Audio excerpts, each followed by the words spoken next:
1991. Boa noite, estamos ao vivo. Este é o programa do Partido Popular Socialista, o PPS, que permite que você participe pela primeira vez de um programa no horário político. Pelo telefone 0800 21 0202. Anote aí, 0800 21 0202. Você vai poder fazer perguntas e opinar sem pagar nada por isso e com toda a liberdade. A participação popular como expressão mais radical da democracia. Um partido que pretende ser absolutamente claro e transparente nas suas propostas tem a obrigação de defender ideias e princípios para o país. O formato deste programa é uma homenagem a todos aqueles que possibilitam a difusão de ideias na televisão, no rádio e nos jornais e revistas. Como eu, todos os comunicadores convidados a participar deste programa estão aqui como profissionais, sem nenhuma vinculação com o PPS.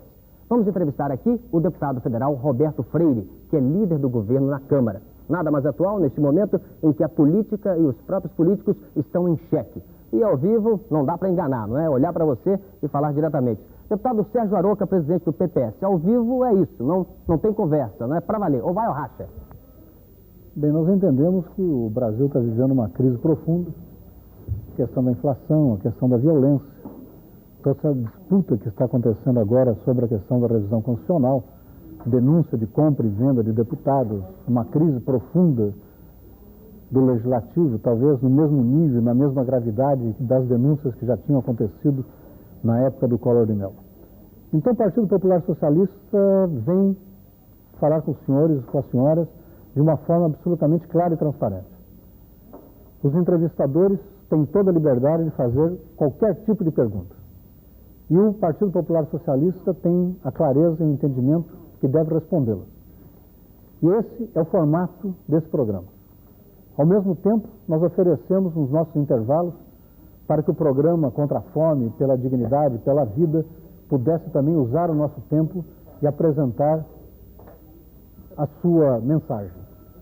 Esse programa é um programa livre, aberto, colocado com todas as dificuldades, com todas as contradições que a política nesse momento está exigindo.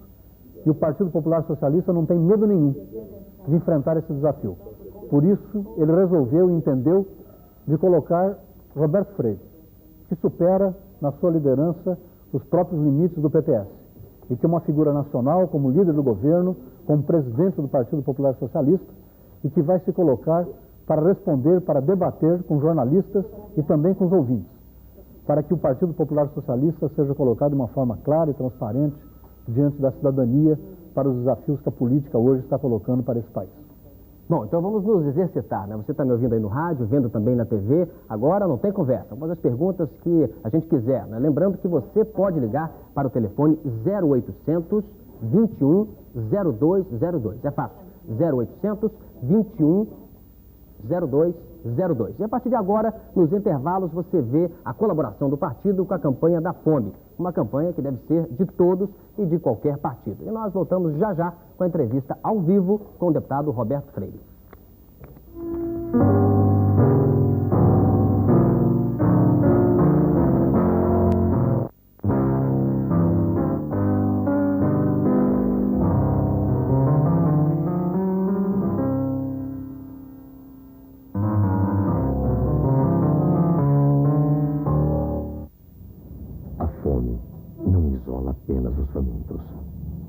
Você também é prisioneiro da miséria. Aqueles que passam fome só podem pedir por comida. Mas você pode mudar a realidade desses 32 milhões de brasileiros que vivem assim. Não vire o rosto para isto. Mobilize-se e lute contra esta situação. Pois a miséria só alimenta fome e medo. Fome não dá para esquecer. O PPS é Esperança, dignidade democracia e a liberdade do trabalhador rural. Sem abrir mão de nossas bandeiras a médio e longo prazo, nem da luta por reformas estruturais, existe uma luta imediata, que é contra a fome e a miséria que atinge milhões e milhões de compatriotas nossos.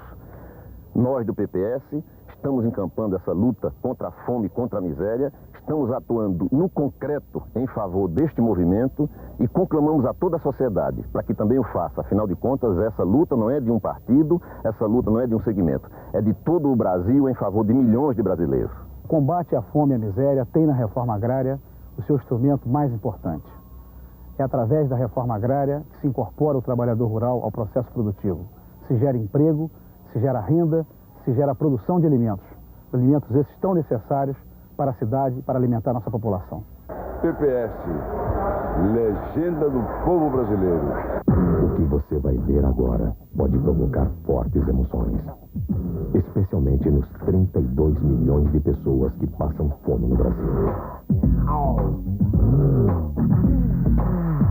Se apesar de todas as dificuldades você ainda tem o que comer, abra a boca também para mudar esta situação. Mobilize-se e faça com que cenas assim se tornem lugar comum. Fome não dá para esquecer. O PPS é um sonho. Neste fim de semana em Salvador, o PPS fez sua primeira conferência nacional. Foram mais de 500 delegados, muita gente jovem, novos vereadores se filiando. Provas da força renovadora dessa legenda que carrega as melhores tradições do antigo PCB. Na hora das decisões, a busca de um novo socialismo.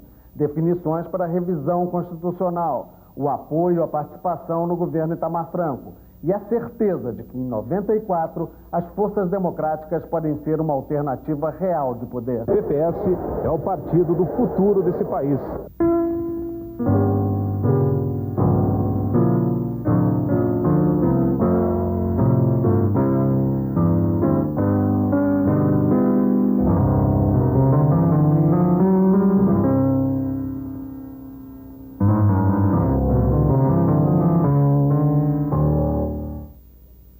Deputado Roberto Freire, boa noite.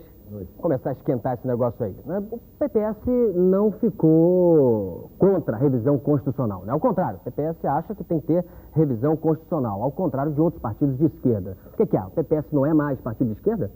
Ao contrário, é exatamente por ser coerente e por ter defendido quando a esquerda entendia que na elaboração constitucional teríamos que ter até a perspectiva de aprimorá-la com a própria prática, com a sua implementação durante 5 anos, foi que conseguimos agora reafirmar a posição a favor da revisão. Nós votamos pela revisão na Assembleia Nacional Constituinte e achamos que o mandamento constitucional é para ser cumprido. Nós não podemos ter a política da oportunidade ou inoportunidade. Isso pode nos levar a caminhos perigosos, porque alguns setores e a direita nacional sempre achou inoportuno o parlamento. Inoportuno também pode ser algumas eleições, dependendo do momento. E aí nós vamos ter o risco de não construirmos democracia. O mandamento constitucional da revisão... Agora, então? Por que a revisão agora? Nesse momento? Porque o mandamento constitucional da revisão diz que é agora. E o Congresso que foi escolhido pelos constituintes é o Congresso que existe no país agora em outubro de 1993. Isso não cabe dúvida. Não, mas a Constituição define que é a partir de 5 anos, não necessariamente agora. Então, e a partir desse momento, esse Congresso pode instalar a revisão. E é isso que ele fez majoritariamente. E o PPS tem clareza disso. E digo mais, é importante nós nos mobilizarmos não contra ou a favor da revisão, mas a favor do que devemos aprimorar, inclusive a favor do que devemos manter. Essa é que é a postura importante. Porque a revisão pode nos ajudar a aprimorar aquilo que a democracia brasileira vem conquistando. Eu não acho que o país regrediu. Eu acho que a consciência democrática do povo brasileiro cresceu, aumentou. Eu acho que a participação e a organização da sociedade civil é bem mais efetiva hoje do que era em 88. Portanto, não temos por que ter receio de enfrentarmos as questões nacionais que precisam ser enfrentadas e que o mandamento constitucional afirma que é através da revisão. Tá, todo mundo quer perguntar. Vamos começar pela Lúcia Leme. Com você, Lúcia. Boa noite, deputado. Boa noite. Eu queria saber o que o senhor acha que deve ser mantido na Constituição a partir da revisão. Olha, eu acredito que as chamadas cláusulas pétreas vão ser mantidas até mesmo porque acredito que o regimento vai impedir emendas que possam modificar as chamadas cláusulas pétreas. Entre elas, a questão da periodicidade do voto, a alternância do poder, a questão da separação dos poderes, o pacto federativo e os direitos e garantias individuais.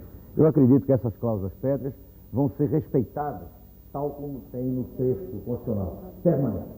Agora, o que é mais importante é de que as conquistas chamadas sociais dos trabalhadores brasileiros, eu tenho a impressão que essas vão ser aprimoradas.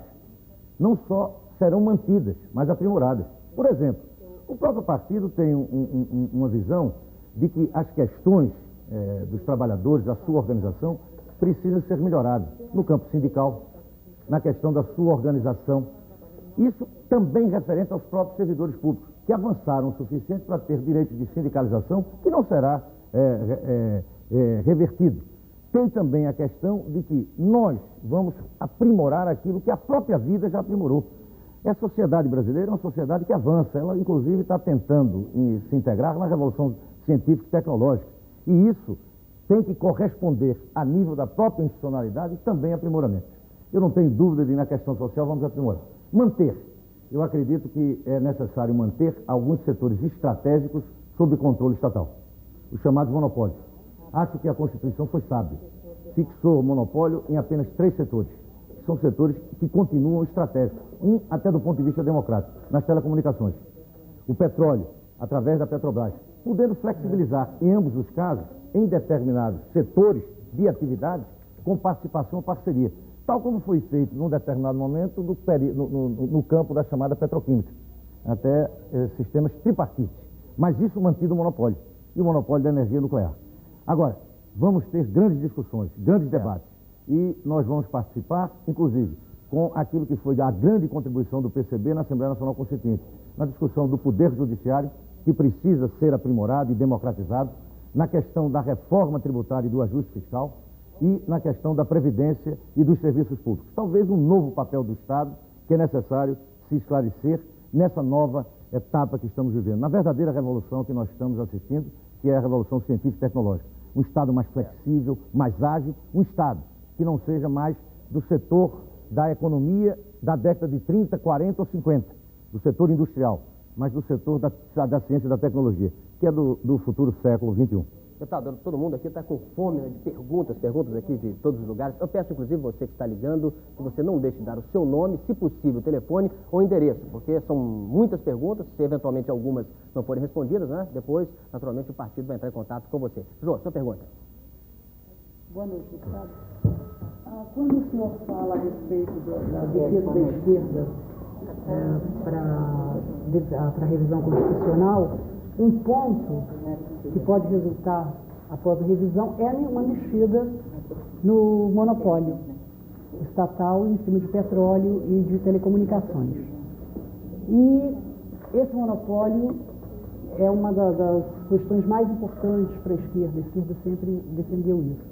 Eu queria que você explicasse direitinho qual é a sua posição em relação ao monopólio de telecomunicações. Se o senhor acha que, de fato, ele é necessário? Olha, eu tenho uma posição em relação a isso, e o partido, ao definir também a manutenção do chamado monopólio nas telecomunicações, ele leva em consideração não apenas o aspecto econômico. Não é algo que seja setor estratégico do ponto de vista da economia. É mais do que isso. É um setor estratégico na questão da democracia. É um setor que precisa ter controle da sociedade.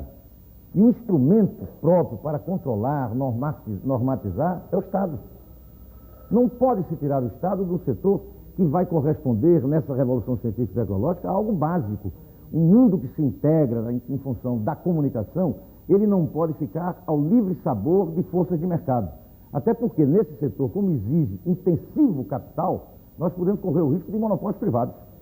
E nada pior para a democracia do que monopólio privado no seio das comunicações.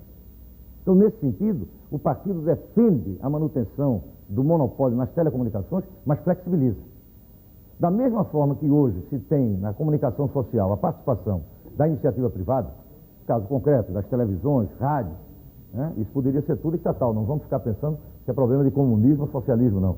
Isso na Europa Ocidental existem países que são estatais.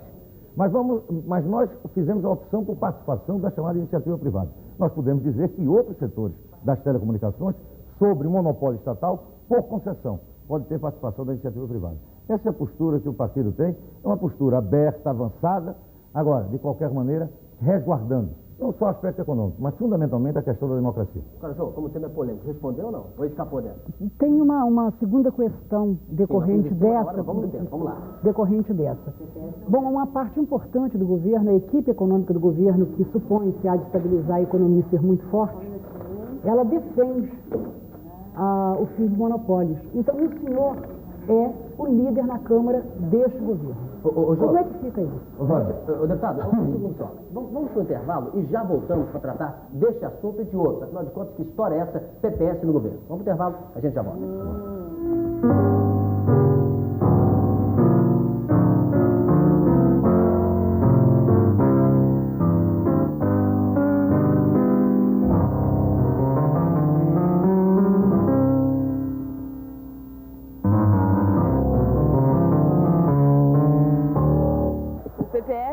Um partido socialista democrático. É o futuro. Transformação. O PPS, na revisão constitucional, pretende realizar a reforma democrática do Estado. Trata-se de desprivatizá-lo, arrancá-lo das mãos dos interesses privados, que tanto comprometem o interesse maior da sociedade. A serviço da sociedade, sim. A serviço de interesses particulares, corporativistas, do setor privado, não. Nós queremos um Estado que possa realizar, inclusive, algumas privatizações, desde que seja para aumentar a eficiência e a eficácia. Nós queremos que esse Estado consiga promover o desenvolvimento nacional, fazendo com que ele possa ser um fator indutor do desenvolvimento, da absorção da ciência e da tecnologia, da pesquisa e da promoção da educação, da saúde do povo e da justiça social. PPS, a legenda do povo brasileiro. Quem pensa com o estômago é quem passa fome. 32 milhões de brasileiros hoje pensam desse jeito. Se você ignora este problema, é porque certamente não passa por isto. Só que a miséria transforma todos em prisioneiros. Faça a sua parte. Mobilize-se contra esta situação. E se essas palavras agridem você, desculpe. A fome agride muito mais. Fome não dá para esquecer. PPS é luta. Tradição de luta. Socialismo com democracia. A proposta do PPS para o movimento sindical está baseada no respeito à democracia e à pluralidade política. Entendemos que a unidade de ação é a principal arma dos trabalhadores para transformar esse país numa sociedade mais justa e melhor de se viver. PPS, legenda do povo brasileiro.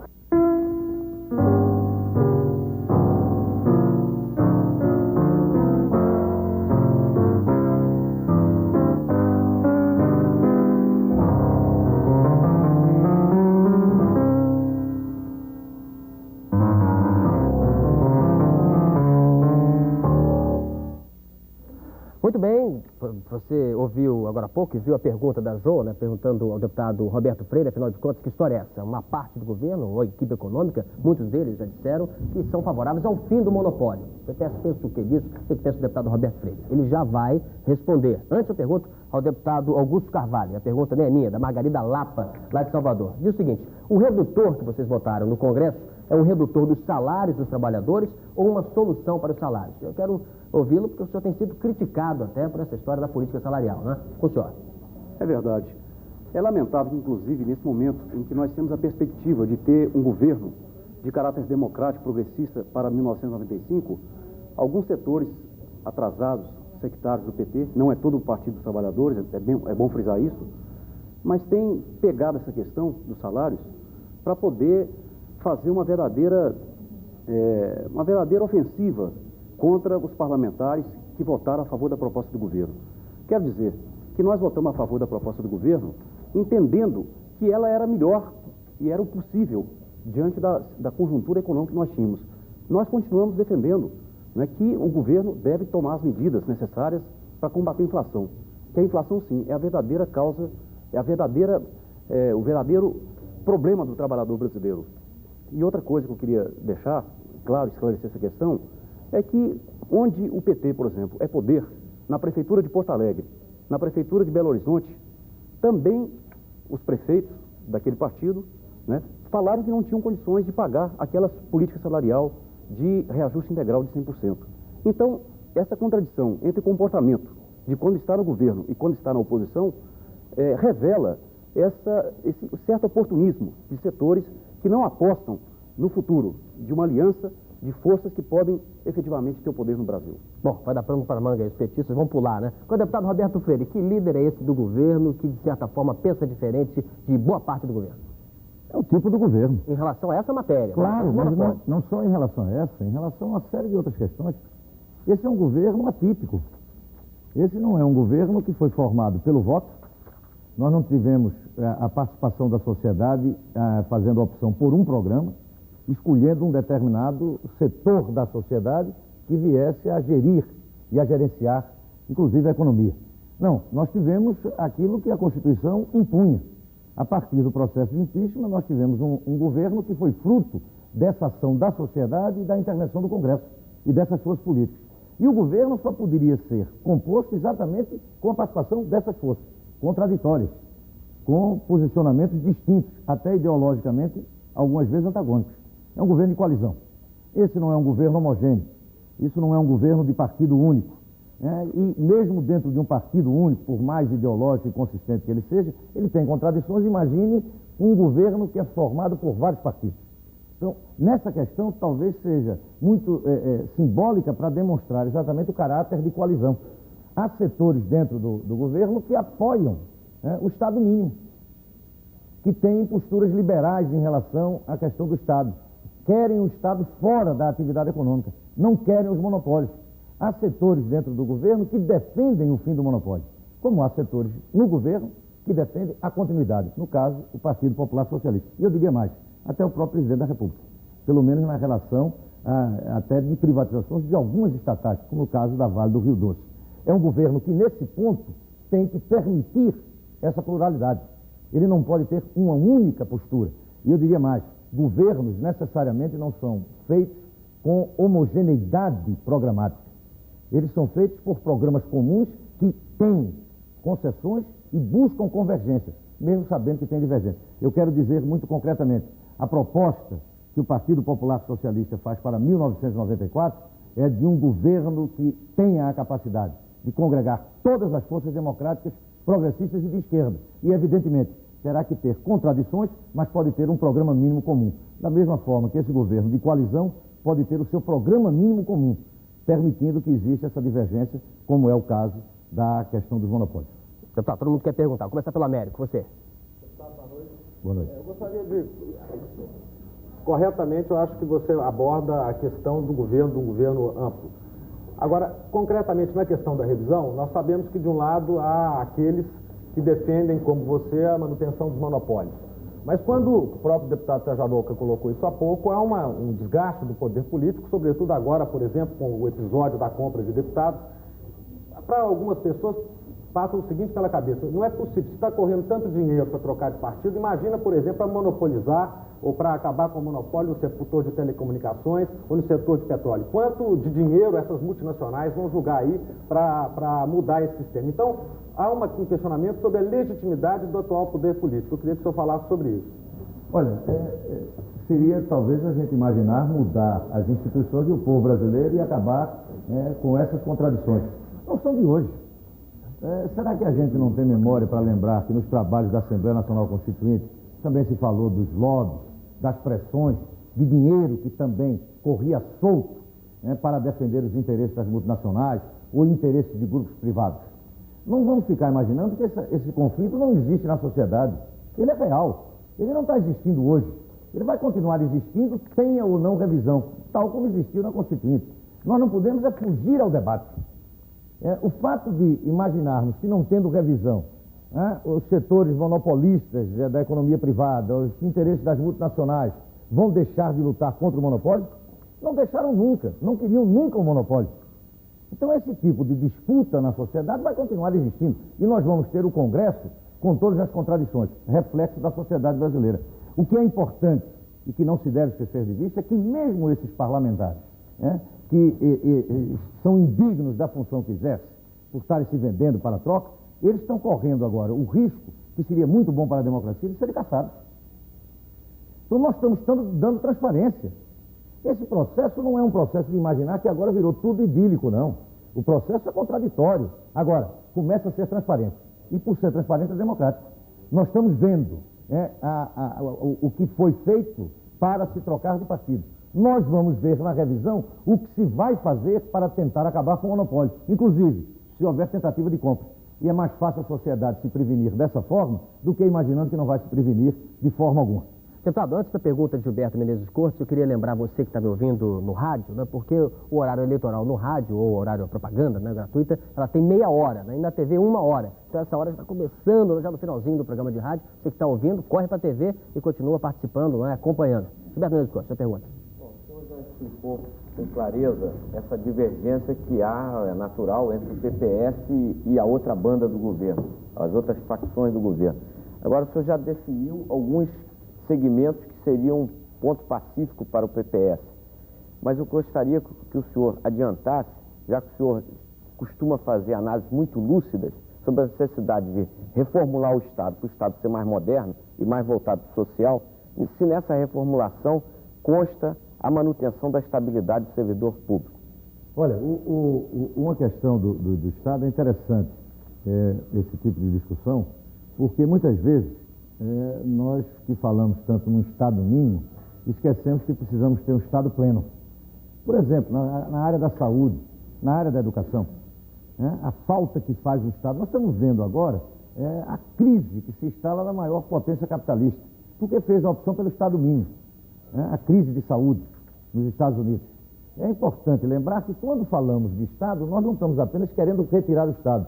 Talvez fosse interessante a gente colocar o Estado, até da maior presença do Estado em alguns setores, coisa que governos, até bem recentemente, sempre fizeram política ao contrário, da retirada do Estado, privatizando, já privatizaram em grande parte o setor da saúde, o setor da educação, privatizaram até o Estado, que tem inclusive políticas de subsídio através dos seus preços e das suas tarifas para beneficiar grupos privados. Isso sempre foi feito. Nós estamos querendo começar a discutir o problema da privatização ou do público com uma outra concepção. E essa nova concepção passa por saber qual é a atividade que é típica de Estado. Qual a atividade que tem que ser permanente? Qual a atividade que, inclusive, tem que se dar estruturas, dentre elas a estabilidade, a partir do concurso público, para que se possa ter uma boa administração, uma boa burocracia, um eficiente serviço público. Então, nesse sentido, essa discussão tem que passar por longe do chamado interesse corporativo. Tem que passar pelo interesse do serviço público de ter bons servidores, com dignidade, com responsabilidade, com bons salários e também com a estabilidade. Agora, deputado, as atividades é que vão ser definidas e, a partir dessa definição, por concurso, garantir a estabilidade. Eu defendo mais. Essa é a proposta do PPS na revisão. O direito adquirido à estabilidade mantido. Não se cria em geral. Se cria para as atividades típicas, definido bem qual é a atividade típica do Estado. E mais, imaginando no campo da saúde e da educação a estabilidade com avaliação permanente, porque são setores que necessitam determinada adequação. Não é simplesmente se manter. Um professor precisa ser sempre avaliado. Da mesma forma, um profissional na área de saúde também precisa ter mecanismos de avaliação, mas a avaliação garantindo que, mantido o nível de competência e de eficiência, se dê estabilidade. Deputado, nós estamos em cima da hora, mas em cima desse assunto, eficiência do Estado, fazer o governo funcionar. As pessoas não aguentam mais, né, essa situação no Brasil em que as coisas nem sempre funcionam bem, né? Olha essa pergunta do José Aparecido Neto, que é lá da cidade de São Paulo. Por que em época de eleição, todos vocês mostram a miséria do país, mas quando chegam ao poder, esquecem do povo? Que providências, afinal de contas, concretas são tomadas, né? Então, em relação a essa necessidade de aperfeiçoamento do Estado e atender a isso, né? O que há? Olha, nós estamos aí nos intervalos, eu não estou vendo, né? Mas nos intervalos nós estamos aí abrindo espaço para discussão sobre a campanha da fome, contra a fome e a miséria. Isso foi uma política adotada por esse governo de coalizão, talvez muito vinculado a uma concepção de esquerda. Isso é um projeto que tem a ver, inclusive, com uma revisão que a esquerda está fazendo sobre as questões dos chamados processos assistencialistas, que se tentava, durante muito tempo, não admitir esse tipo de ação. Ficávamos imaginando o assalto ao poder e aí nós resolveríamos tudo. Essa era uma postura que a esquerda tinha muito firme, né? Agora você tem uma esquerda que começa a dizer, mesmo que tenhamos assalto ao céu, nós temos que enfrentar o aqui e agora da fome e da miséria. E essa campanha é uma preocupação que o governo pelo menos desse governo de coalizão, que tem uma participação efetiva de setores democráticos, está tentando não apenas falar da miséria, ou da fome, ou da pobreza na campanha, está tentando com ações concretas. Nós temos que ir para o intervalo e nós com certeza vamos voltar a esse assunto, porque tem aí algumas pendências. Mas vamos lá e a gente volta já.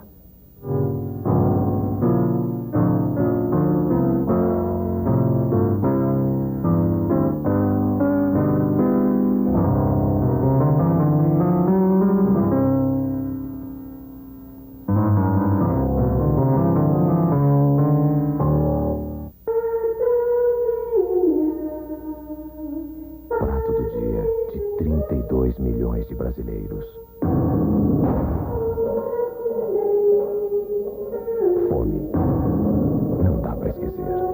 PPS, uma vida melhor. A luta contra o racismo. Uma nova visão de política. O PPS é governo em Salvador. Estamos pela primeira vez fazendo orçamento participativo. Através das administrações regionais, transformamos a prefeitura em algo próximo a cada cidadão, mais acessível ao dia a dia de quem mora na cidade. Na Secretaria de Educação, onde o PPS está à frente, trabalhamos através da gestão democrática, com a participação de pais e de alunos, da valorização do profissional de educação. Trabalhamos também recuperando a rede física das escolas da cidade e, principalmente, trazendo essa cultura da cidade, o pulsar de Salvador para dentro das escolas, através da introdução da pedagogia interétnica, através da educação ambiental e, acima de tudo, dando prioridade à educação. No mundo onde o conhecimento é indispensável, o PPS compreende que nós temos que trabalhar viabilizando concretamente uma educação de qualidade para cada criança, para cada menina e menino, para cada adolescente da cidade de Salvador. PPS, a legenda do povo brasileiro. O PPS, no conjunto da Frente Popular, é uma nova opção administrativa. É uma opção moderna quando cria o transporte marítimo na cidade, numa parceria com o governo do estado e a iniciativa privada. Quando implanta a lombada eletrônica em área escolar, educando e oferecendo segurança às crianças. Foi no nosso governo que foi implantado o transporte no Morro e o Caroninha, sistema que transporta gratuitamente os estudantes. Faz o maior sucesso aqui em nossa capital o Cestão do Povo. É um serviço criado por nós, mas realizado pela iniciativa privada, onde os produtos hortifrutigranjeiros chegam à população por preços bem inferiores aos praticados pelo mercado. É só um começo de uma cidade que está mudando. Mudando para receber você. Venha ver, Florianópolis é de todos.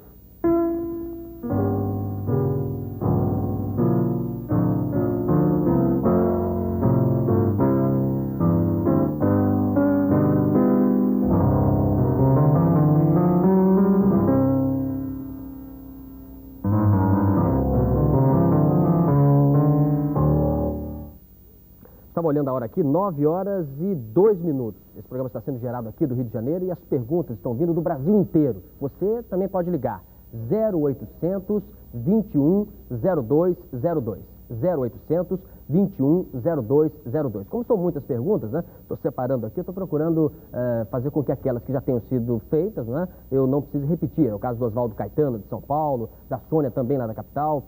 Pergunta do André Mascarenhas, enfim, pergunta da Elaine Viegas aqui do Rio, do Luiz Gardante. Daqui a pouquinho essas perguntas serão feitas. Os telespectadores estão participando. Mas quem tem perguntas também é o comunicador o comunicador Otávio Mesquita. Vamos ver. Deputado Roberto Freire, uma pergunta, de certa forma, até simples. Por que em vez dos partidos políticos se utilizarem dos horários gratuitos nas televisões comerciais, o que, aliás, eu acho muito ruim para os políticos e terrível para nós telespectadores, né? Por que não se cria uma TV Congresso, por exemplo, onde tudo que é feito no Congresso, tudo que é feito no Senado é transmitido por esse canal, por esse sinal de televisão, já que nós sabemos que todos os canais de comunicação, elas, obviamente, pertencem a uma concessão do governo federal. O senhor não acha que isso facilitaria a vida de todo mundo? E mais ainda, você poderia dizer, não, mas ninguém vai assistir a TV Congresso.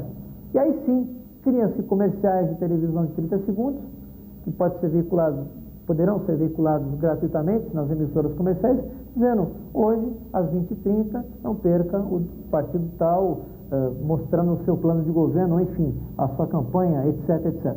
Por que não se faz isso? Por que não se cria uma TV de Brasília, TV Congresso? Está aqui uma sugestão e até saber do senhor a viabilidade e a possibilidade desse projeto. Bom, deputado, nas entrelinhas, eu sei que o senhor não ouviu toda a pergunta, né? Está, de certa forma, criticando o programa aqui, esse tipo de programa, né? Em todas as TVs e propondo uma TV do Congresso. Olha, eu acho que dois aspectos devem ser salientados. Eu acho que a chamada TV do Congresso é uma necessidade. Não para se ter um programa anual ou para a eleição, mas para se acompanhar os trabalhos no Legislativo. Quase todo o país democrático abre espaço para isso, TVs a cabo. No caso dos Estados Unidos, tipicamente, em outros países também. Agora, esse programa político realmente é algo, parece que muito original nosso. Nenhum país tem esse tipo de intervenção nos concessionários de serviço público, obrigando a se ter um programa anual e programas eleitorais durante a campanha. Eu acho que isso é uma conquista da cidadania. Olha, eu quero aproveitar o momento que nós estamos fazendo aqui, até inovando ou já nos adaptando à nova lei que foi aprovada no Congresso Nacional, de que os programas eleitorais têm que ser feitos ao vivo ou em estúdios, não permitindo mais a trucagem ou cenas externas. Um sério mecanismo, eu não sei se esse foi o melhor caminho, mas de qualquer forma, essa é a lei, talvez nós estamos aí nos antecipando. Eu quero dizer que essa hipótese que no Brasil é realidade de programas, mesmo nas emissoras comerciais, programas políticos, isso é uma conquista da cidadania. Olha, pode ser até, num determinado momento, uma coisa meio maçante, mas é importante que você que está tenha conhecimento do que pensam os homens que exercem a função pública, que usam dos seus tributos, que administram os seus recursos, que tenha a responsabilidade de saber se atende às suas necessidades. Isso, num país que começar a ser mais democrático, você vai ver a importância desse tipo de diálogo. Nós aqui do PPS estamos fazendo o diálogo ao vivo aí, demonstrando que outros partidos precisavam fazer, para que a gente não ficasse aqui inventando, fazendo edição. A gente está dizendo o que pensa, pela pergunta diretamente. Eu acho que isso é bom para a cidadania brasileira. Olha, uma cidadania que não foi nunca muito respeitada pelas nossas elites. Pelo contrário, sempre foi muito desrespeitada. Deputado, quem tem pergunta também para o senhor é Leda Nagli, do programa Agenda do SBT. Ela até vinha participar aqui pessoalmente, mas infelizmente não pôde, mas mandou pergunta. Vamos ver. Deputado Roberto Freire, a quem interessa essa nova lei eleitoral que mudou radicalmente as regras para a propaganda política já nas eleições de 94? Quem saiu perdendo? Quem saiu ganhando? Olha, o problema da lei eleitoral, o mais grave dela não é o programa gratuito na televisão. O mais grave dela é o seu aspecto, eu diria até fascista. Ela impede a livre expressão e organização da cidadania. Ela cria o absurdo de legislar com base em fatos passados. Ela determina, por exemplo, que só pode lançar candidato a presidente da República quem, na eleição de 89, de 90, não foi nem de 89 a presidente, a de 90. Porque se fizesse a de 99, é bom a gente lembrar, para não perder a memória, que provavelmente o PMDB e o PFL não entravam, porque tiveram candidatos que tiveram baixa votação, menos de 5%. E foram para de 90. Mas o que é que eles fizeram? O Congresso votou uma lei para o futuro com base num fato passado. Só faltava dizer, e eu disse isso, só faltava dizer quais os partidos, na lei, quais os partidos que podiam participar. Pior, se quisesse, poderia publicar a fotografia do candidato. Isso é um absurdo, mas foi feito. Agora, na questão do programa gratuito, eu acho que houve uma limitação muito grande. Acho que deveria se permitir cenas externas quando da participação do candidato, em manifestações, em comícios. Acho que quem perde é a própria cidadania nisso. Um programa poderia ficar um pouco mais adaptado ao próprio meio de comunicação. Ele não seria algo tão maçante se ficarmos muito presos ao estúdio. Agora, eu não diria que perde determinado partido ou determinado segmento ideológico, porque nós não devemos esquecer que não é apenas a esquerda, não somos nós que podemos ter a imaginação. A imaginação também existe na direita. Nós não devemos nunca esquecer o que foi feito pelo senhor Fernando Collor em alguns programas eleitorais. né, a manipulação que fez e os recursos que foram utilizados. Não é bem quem perdeu, quem ganhou. Eu acho que poderia ser mais flexível, porque é melhor adaptado ao próprio veículo de comunicação. Vamos à pergunta, então, do José Carlos Monteiro. Eu acho que a situação do político brasileiro, em geral, chegou a um ponto junto à população em que ficou insustentável. Eu acho que se fizermos uma pesquisa amanhã, ou daqui a 2 semanas, ou daqui a 2 meses, vamos verificar que os políticos estão numa situação de descrédito espantoso junto aos brasileiros. Então, de repente, os partidos resolvem contra-atacar, fazendo uma reformulação da lei eleitoral, se reorganizando, e, naturalmente, nessa revisão da lei eleitoral, se leva em conta 2 fatores. A fidelidade partidária, porque não se pode admitir que fique um parlamentar trocando de mandato o tempo todo, fazendo negócio. E a segunda coisa, deputado... essa lei não tem fidelidade, não. Essa questão é importante. Queria que o senhor falasse. E a do voto obrigatório. Por que temos que votar nesses parlamentares que são indignos de representar o povo brasileiro? Mas ninguém obriga a você votar num parlamentar que seja indigno, ao contrário. Mas o voto é obrigatório. Pois sim, o voto é obrigatório para ver se você começa a votar em parlamentares dignos. Até porque alguém vai imaginar que é sem parlamento que nós vamos governar bem esse país. Ao contrário. Né? Nós estamos pagando muito, talvez, da descrença nas instituições e até nos próprios políticos, por conta de uma geração que foi toda ela cerceada nos seus direitos pela ditadura militar. Olha, parlamento só é amado quando está fechado ou não existe. Até porque nós só estamos participando desse programa porque tem parlamento. No dia que fechar parlamento, acabou esse tipo de discussão. Aí nós não podemos nem dizer se gostamos ou não dos políticos. Não vai ter política, vai ter uma tutela, vai ter um ditador. E muitas vezes as pessoas ficam imaginando que outros resolverem por ele, fazerem as opções sem que ele participe, muitas vezes pode ser cômodo. Mas nós vamos pagar futuramente muito maior, um preço muito maior do que se tivermos, mesmo políticos ruins, mas com capacidade de tentar melhorá-los. E é para isso que existem esses programas. E se todos viessem para discutir, como nós estamos aqui discutindo, talvez se começasse a pensar melhor, que é através da política que a gente vai resolver os nossos problemas. Não vai cair do céu, isso não é milagre. Agora, deputado, você acha que os políticos também demonstram despreparação? Porque o número de perguntas aqui que trata desse assunto é incrível. Olhe bem, a pergunta vem, por exemplo, do Rio Grande do Sul, do Celso Meri. Ele diz, por que todos os políticos na televisão sabem dar soluções a todos os problemas e não fazem isso na política? E as perguntas também relacionadas a injustiças incríveis, né? É com o senhor. Mas olha, não adianta a gente pensar que vai aqui ter salvador da pátria. E se ele está escutando o nosso programa, em nenhum momento aqui eu vim dizer que iríamos solucionar os problemas. Acho até que não fiz isso na campanha para presidente da República, tive muito cuidado nisso e lembrava já naquele momento os salvadores da pátria que apareciam como caçadores de marajás. Alguns se enganaram com isso. E essa discussão que nós estamos querendo ter, eu dizer o seguinte, sem esse tipo de debate nós não vamos encontrar a solução. Não vai ter ninguém que vai chegar aqui e dizer como é que resolve, não. Vai resolver com a participação dele, participação na chamada sociedade civil, se ele é um trabalhador nos seus sindicatos, se ele é um profissional nas suas entidades corporativas, ele tem que participar das associações comunitárias, ele também sendo um cidadão tão responsável quanto eu que tenho um mandato, que ele me deu. O jogo não é mais pesado, quer dizer, poder econômico, falcatrua, armação. Essa é a vida. E nós vamos ter que enfrentar isso. Agora, eu vou imaginar que nós não vamos ter poder econômico e os poderes econômicos não vão estar defendendo os seus interesses. Eu vou, por exemplo, não imaginar que o servidor público não queira discutir quais os seus direitos e tentar mantê-los, ou até aprimorá-los, ou ampliá-los. Então, cada um, quando julga no seu direito, ele acha que tem que fazer. Agora, quando qualquer outro vai fazer também, de acordo com os seus interesses, e que julga ser seu direito, se reclama. Eu acho que o pluralismo na sociedade está aí. E o processo político e democrático desse pluralismo é que tem que começar a ser entendido. Eu tenho que começar a definir quais são os meus interesses. Quem melhor pode representá-los? Qual o partido que melhor pode, junto comigo, encaminhar algumas das soluções que eu acho que podem existir para o país.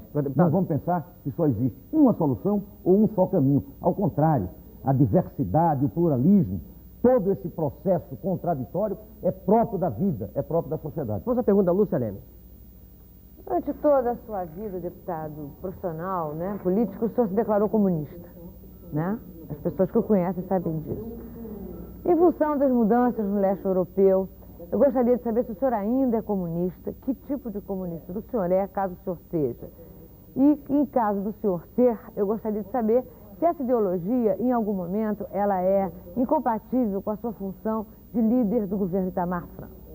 Olha, essa é uma das questões que talvez mais preocupe o ser comunista.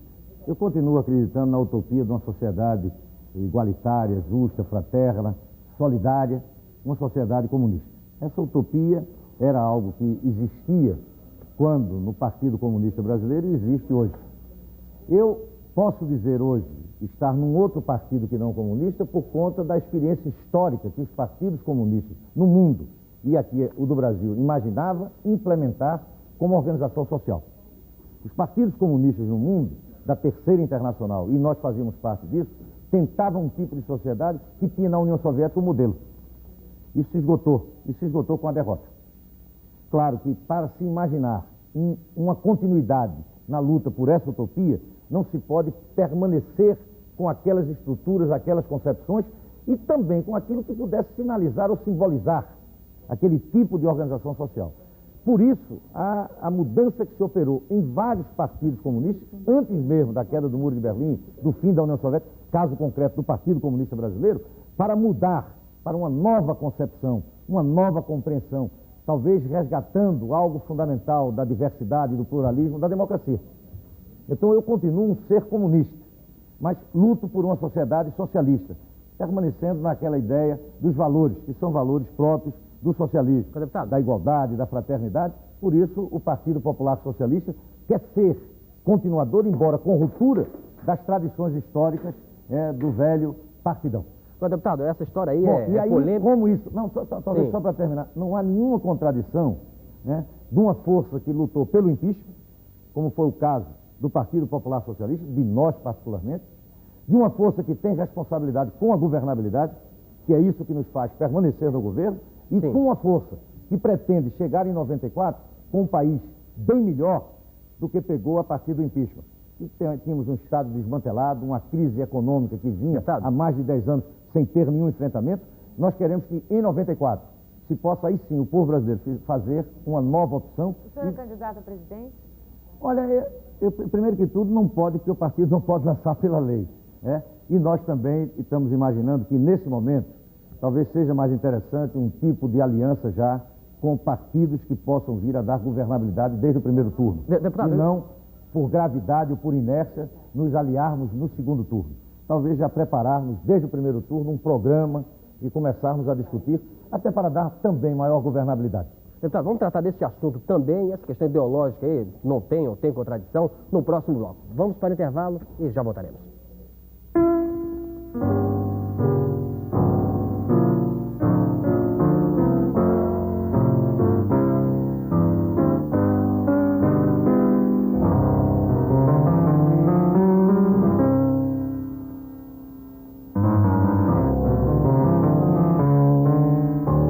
O PPS é uma mudança para nós todos. o progresso do país. Nós do PPS estamos tão indignados quanto você que aí nas ruas, a todo instante, a todo momento, xinga a inflação brasileira.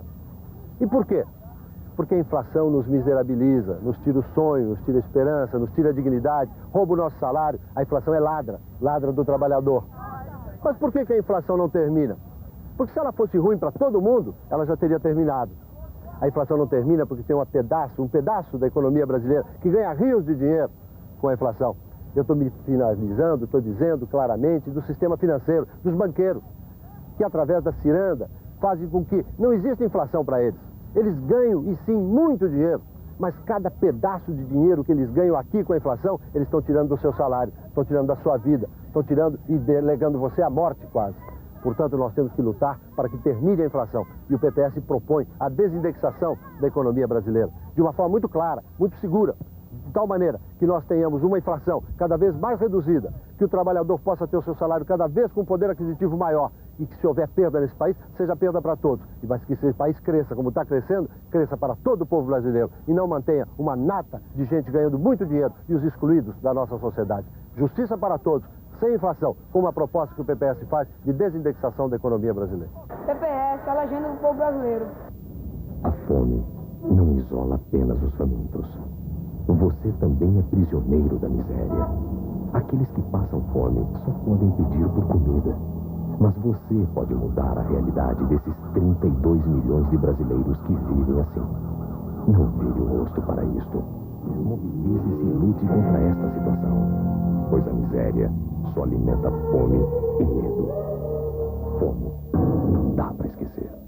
PPS é luta. Libertação da mulher. Justiça, um caminho novo para o socialismo. Nós, do PPS, acreditamos que a violência e o terror são impedimentos à democracia. Os últimos acontecimentos no Rio de Janeiro, a chacina da Candelária e de Vigário Geral, trazem à tona uma situação insustentável. Nós não podemos mais bancar o armamento, uma sociedade do extermínio, da exclusão e da eliminação. Nós precisamos deslocar investimentos para uma sociedade da cooperação, da solidariedade e da inclusão. Nós acreditamos que é possível construir um pacto de desarmamento na sociedade brasileira. PPS, legenda do povo brasileiro.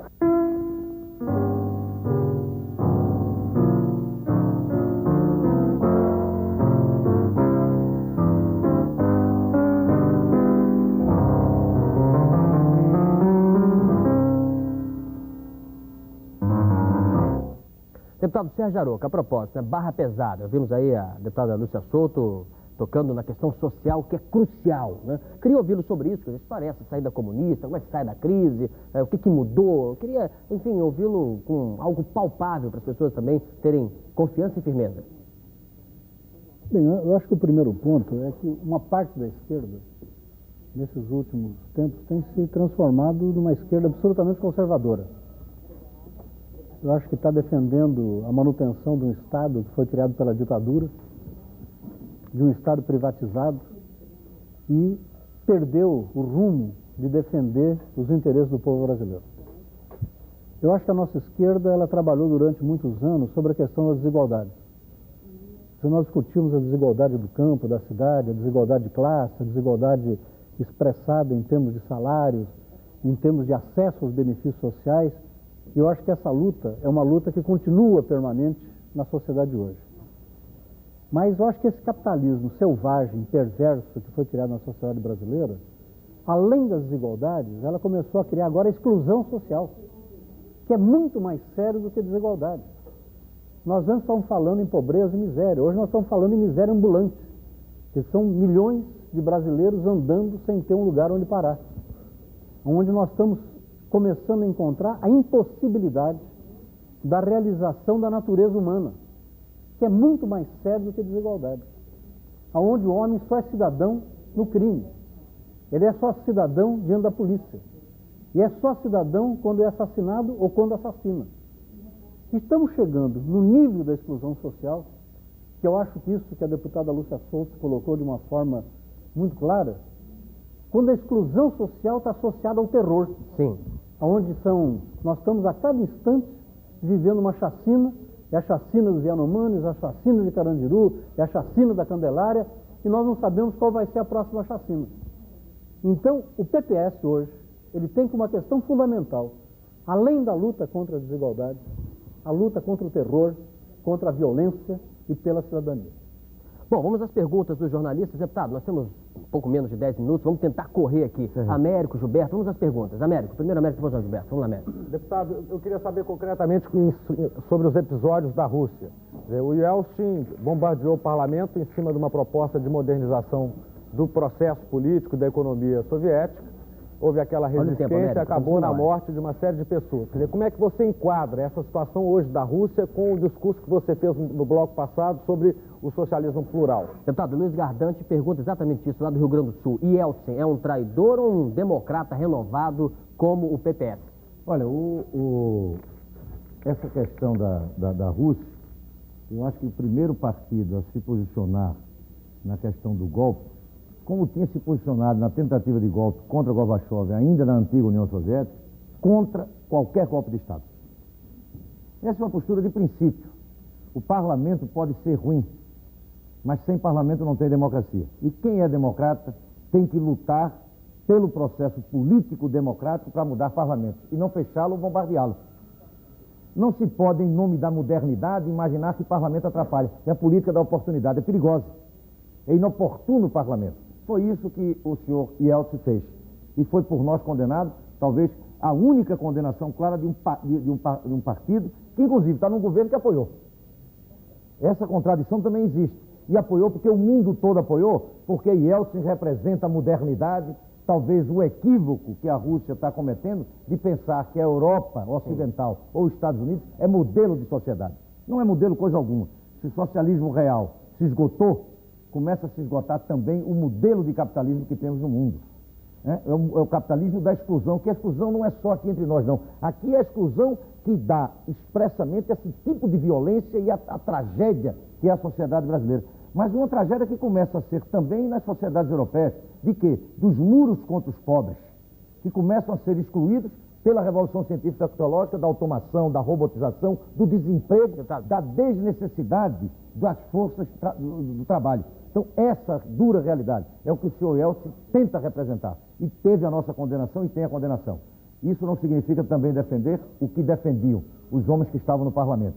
Mas não vai se resolver nenhuma transição democrática com bombardeio ou com fechamento do parlamento. Nós estamos a pouco mais, só temos mais 3 minutos. Vamos à pergunta do Gilberto e da Jo depois. Vamos lá, Gilberto. Já respondeu mais ou menos a pergunta que eu queria fazer, então vamos voltar para o Brasil. O senhor acha que o Brasil tem condições de sair democraticamente do impasse que está? Hoje esse impasse entre uma sociedade na miséria, dominada politicamente e economicamente por uma minoria. É possível romper isso? Olha, se não for, nós vamos aprofundar mais ainda a crise.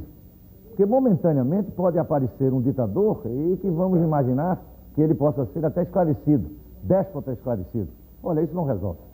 Ao contrário, vamos pagar amanhã muito mais caro. A sociedade vai perder com isso o grau de desenvolvimento da sua consciência, da formação da cidadania, e nós vamos ver futuramente muito maior desagregação. Nós já experimentamos isso. Nós aqui que estamos vivendo sabemos o que foi a ditadura militar e o que estamos pagando exatamente por isso. Não termos feito as boas opções naquele momento, ou pelo menos a melhor opção dentro do conflito que é natural em qualquer sociedade. Nós não vamos sair dos nossos problemas imaginando calar os conflitos. Ao contrário, nós temos que ter mecanismos e espaço para que eles se expressem cada vez mais. E o processo político é isso. Fora da política, alguém fazendo a política sem a nossa participação, os problemas podem ser agravados e piorados. Ditadura nunca foi solução para coisa alguma. Vamos então à pergunta da Jo. Jo, rapidinho, temos 1 minuto. O senhor vê risco efetivo de haver uma ditadura no Brasil, logo por conta da gravidade da crise econômica, do fato do governo parecer para a sociedade ser mais de colisão do que de coalizão? Jo, olha o tempo. E o conflito judiciário legislativo? Olha, a crise vai ser permanente em qualquer dos regimes, mesmo que nós já tivéssemos, por exemplo, solucionado o problema da inflação. Porque algum encaminhamento quanto à crise econômica foi feito. Esse país pode estar enfrentando uma alta taxa inflacionária, mas sem aqueles problemas e consequências sociais gravíssimos que era com a recessão. Nós hoje estamos vendo uma sociedade ofertando mais emprego. Nós estamos vendo uma sociedade com crescimento, embora ainda tenhamos inflação. Isto pode prenunciar uma certa saída? Pode. E é com o processo democrático, inclusive com as contradições que pode o governo representar. E eu vejo algum risco, claro, se as forças democráticas desse país não tiverem a responsabilidade com a governabilidade, inclusive, deste governo. Deputado, infelizmente nós estamos em cima da hora, deputado. Perdoe, mas nós estamos já com... Estourando aí. Estourando, né? Então as suas conclusões em 30 segundos, que o tempo já está aqui. Olha, e a conclusão é de dizer que essa experiência é uma experiência que tem a ver com a nova lei, mas tem a ver com a nossa tradição, com a história desse partido. De um partido profundamente e enraizado, profundamente na democracia brasileira. E tentando, junto com essas forças democráticas, no pluralismo, na diversidade, ser um dos instrumentos de uma construção de uma sociedade mais justa. Deputado, obrigado pela sua participação, aos demais convidados também, aos colegas jornalistas. É uma tentativa, né? Certamente muita gente vai criticar, né? Mas é preciso acertar e essa é uma experiência nova, ao vivo, né? Nunca se tentou fazer algo parecido e, de certa forma, tentamos, né? Fizemos. Vamos ver como é que as coisas vão funcionar daqui para frente. Nós gostaríamos também de agradecer, um agradecimento especial aos funcionários e trabalhadores da Telerge e da TV Educativa aqui do Rio de Janeiro, porque vocês provaram que funcionário público também pode ser eficiente e capaz, e só foi possível essa experiência com esses trabalhadores trabalhadores, né? E lembramos que as perguntas que não puderam ser feitas aqui serão respondidas pelo PPS. Para você, uma boa noite. Esperamos que você tenha gostado dessa iniciativa. Até logo.